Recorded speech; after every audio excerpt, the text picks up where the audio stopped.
It was a bright, sunny Saturday in 1996, and at that moment, I knew exactly who I was. I was a black girl from the Southside of Chicago, Englewood, who just graduated from college and engaged to be married.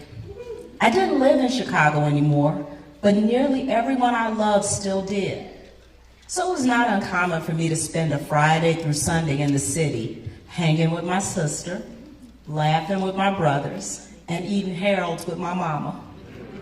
You see, I belonged to the best club in the world. I was one of Mattie's kids. She was the best. They were the best. So alas, this letter is not for them. It's for Sonny. So here it goes. Dear Sonny, in October of 1996, you made a request via my mother that I come to visit you. And for a moment, I actually got excited.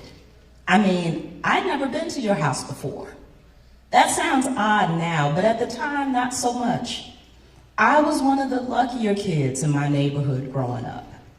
In my limited opinion at the time, the luckiest kids had two parents in the home. So I was like second-tier lucky, with an awesome mom, older brothers, and a sister to look out for me, a grandma around the corner, and you, Sonny, my father, who came to visit periodically.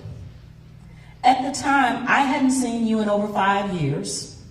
You were always unreliable, and we often called you that lying Sonny in jest and to your face. You never came to any of my graduations, and apparently you were out of town when I left for college. However, I was accustomed to this. To be perfectly honest, I would have been more shocked if you had shown up for these milestones in my life. Rumor had it that you had another daughter with the same birth date as mine, just different years. So why hadn't you ever remembered to wish me a happy birthday? You'd never been that type of father to me. So what the heck did you want with me now? But alas, I was only 22, still brightly optimistic regarding people and the consistency of their ways. You knew I graduated from college, and you knew that I was getting married now. Maybe you were proud of me and my brother, your son. Maybe you wanted to tell me that. And maybe, just maybe, you wanted to forge a relationship with me before it was too late. My sister drove me to the address you had given. I was confused because it didn't match where I thought I knew you lived. But I put it out of my mind and just braced myself to receive the relationship that you were certainly about to offer. When we arrived, you walked us inside of your bedroom where there was an assortment of photographs carefully placed upon the bed. Some were sepia, some were black and white, and some were in vivid recent color. These looked like family pictures, and it had never occurred to me that you belonged to like a family. You never talked about them except as Kentucky folklore and in terms of way back then. As I was drawn into the faces of these people who looked like me, it seemed that my sister faded from the room, and the only thing left was your voice rattling off names and relations and my eyes upon these strangers. This is my mother and father, you said, pointing to a picture of two people flanking you and a woman in a sepia-colored portrait. In my head, I thought, that's my grandmother? That's my grandfather? But that's not what you said. You said that they were yours. I asked if they were still alive, and you said no, that they had passed on. But they had been alive in my lifetime. There was another photo of you and a whole bunch of women who looked like different versions of me. Some of them looked like me from the neck up. Some of them looked like me from the waist down. And some of them looked like me all the way around. You said that those were your sisters, and that many of them were educators and school teachers too.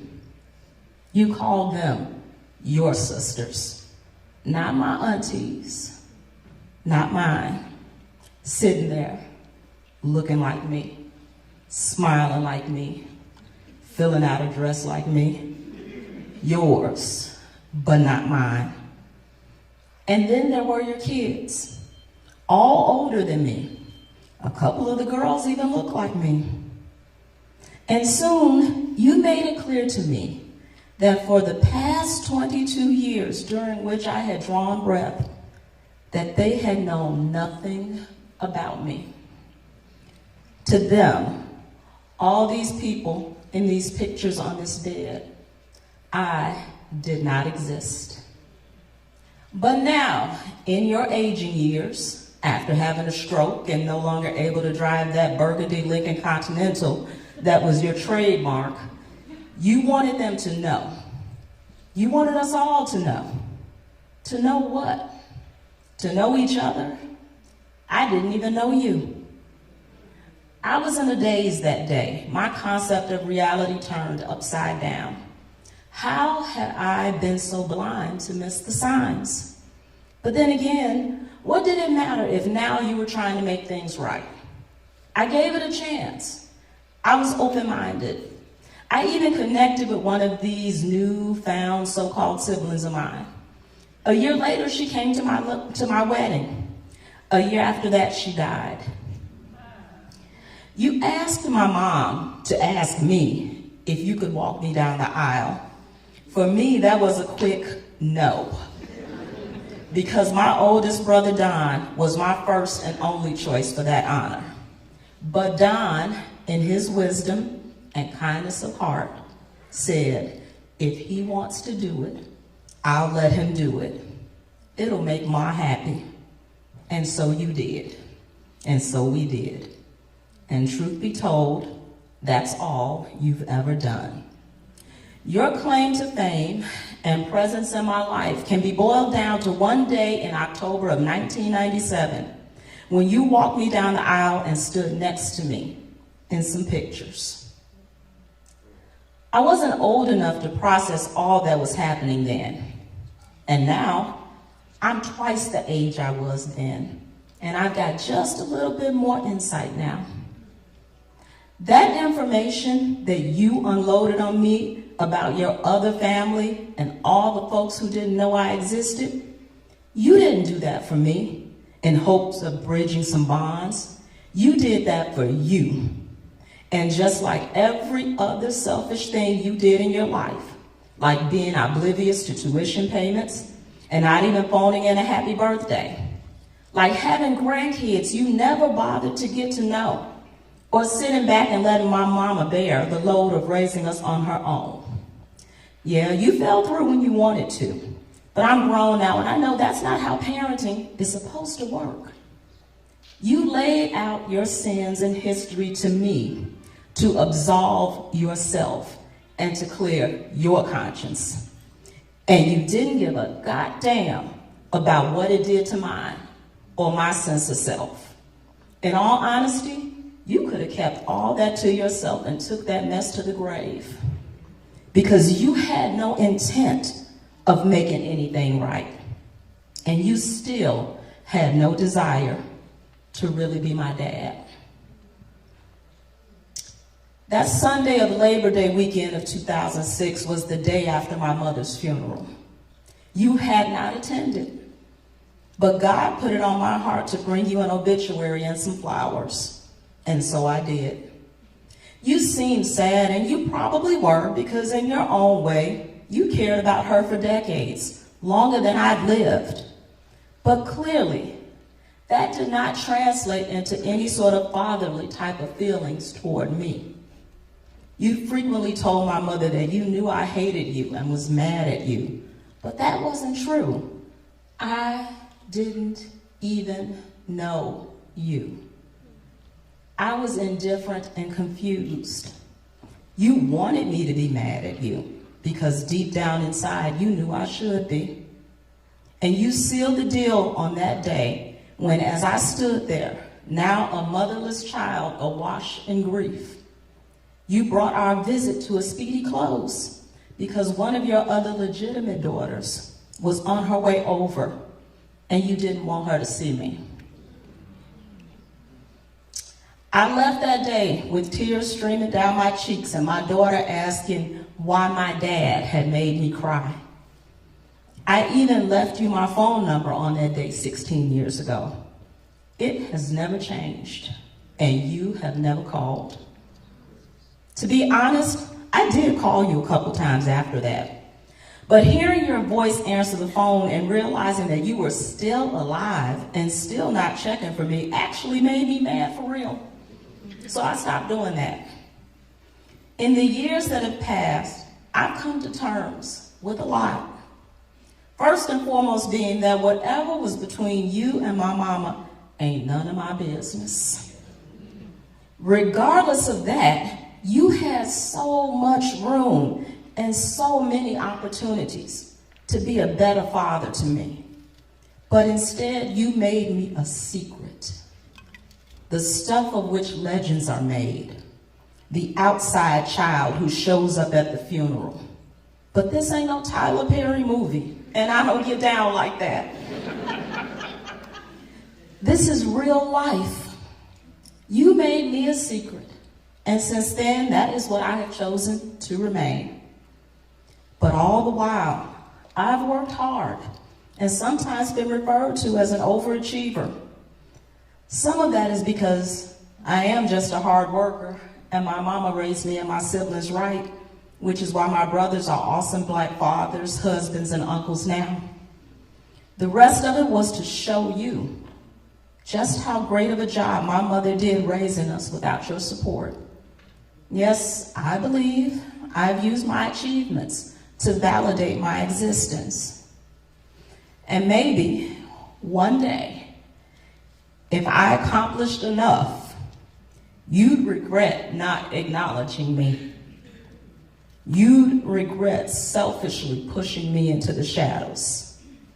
You'd regret not taking full advantage of being my dad. But also in those years, I began to think about your other kids, you know, the ones you claimed. And one of the last conversations I had with my brother Don before his unexpected passing in January of 2021, he asked me if I ever thought about reaching out to them. My response was, I got y'all. I'm one of Mattie's kids. I got all the siblings I need. His response in that wise Don voice was, okay, but if you don't, will you regret it? Lo and behold, not so long after that, I ran across one of your daughters on Facebook. She's the one with the same birthday, and children and grandchildren who look like my child. She's a retired educator in the same sorority as some of my best friends. There is no 6 degrees of separation. In this case, there is barely one. With one click, one message, one messenger, I could introduce myself. But when you've been made to know that you were a secret, you never know what everybody else might know. Maybe she already knows who I am and has no desire to upset her life's apple cart. It could just be the stage for another rejection. Or maybe she's waiting for me to make the first move. Or maybe none of it even matters. My life has been charmed and blessed. However, as I stare down at my almost completed doctoral degree,